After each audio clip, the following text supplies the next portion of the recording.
మిడ్మానేరు నిర్వాసితుల చిరకాల కోరికను కాంగ్రెస్ ప్రభుత్వం నిలబెట్టుకుందన్నారు ప్రభుత్వ విప్ ఆది శ్రీనివాస్. నిర్వాసితులకు తోడుగా ఉంటామన్న సీఎం రేవంత్ రెడ్డి మాటను నిజం చేశారన్నారు. నిర్వాసితుల తరపున సీఎంకి కృతజ్ఞతలు తెలిపారు. మంత్రి పొన్నం ప్రభాకర్, శ్రీధర్ బాబు సహకారంతో నిర్వాసితుల కష్టాలు తీరాయన్నారు ఆది శ్రీనివాస్.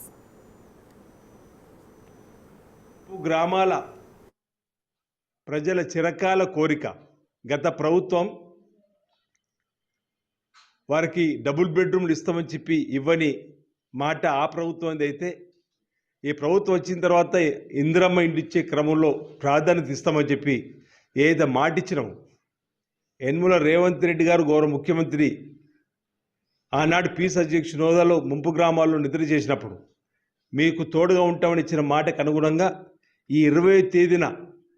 వేల రాజన్ నాలేలు జరిగే పలు అభివృద్ధి కార్యక్రమం వస్తున్న సందర్భంగా సుమారు 4696 గృహాలు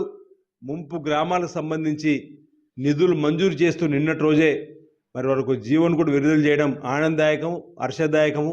ముంపు గ్రామాల నిర్వాసితులకు భరోసాను ఇచ్చిన వాళ్ళు అయ్యారు కాబట్టి నేను ముంపు గ్రామాల ప్రజల పక్షాన గౌరవ ముఖ్యమంత్రి రేవంత్ రెడ్డి గారికి నేను ప్రత్యేక ధన్యవాదాలు తెలియజేస్తూ ఈ క్రమంలో ముంపు గ్రామాల సంస్థలపైన రాష్ట్రానికి సంబంధించినటువంటి బీసీ సంక్షేమ శాఖ మార్చులు పొన్నం ప్రభాకర్ గారు, శ్రీధర్ బాబు గారు ఐటీ టెక్నాలజీ మినిస్టర్గా ఈ జిల్లాకు ఎవరైతే ఉమ్మడి మంత్రులు ఉన్నారో వారి సహకారం కూడా, అదేవిధంగా ఈ ముంపు గ్రామాలలో సమస్యల పరిష్కారం కోసం బట్టి విక్రమార్క గారు కూడా ఆందోళనలో పాల్గొన్నట్టు సందర్భం గుర్తు చేస్తూ జీవన్ రెడ్డి గారు కానీ ఈ విధంగా అనేక మంది మంత్రులు కూడా ముంపు గ్రామాలలో సమస్యల పరిష్కారం కోసం ఉమ్మడి జిల్లాలో శాసనసభ్యులమైనటువంటి చొప్పదండి ఎమ్మెల్యే సత్యం గారు, మానకొండూరు ఎమ్మెల్యే సత్యనారాయణ గారు కూడా ముంపు గ్రామాల్లో ఉన్నటువంటి సమస్యల పరిష్కారం కోసం సిరిసిల్ల నియోజకవర్గ ఇన్ఛార్జ్ కేక మంది అందరూ కూడా ముంపు గ్రామాలకు సంబంధించినటువంటి అంశంలో గౌరవ ముఖ్యమంత్రి దృష్టి తీసుకుపోయి ఈ విధంగా మరి నిధులు మంజూరు చేయడం ఆనందదాయకం, శుభదాయకం అన్నమాట ఈ సందర్భంగా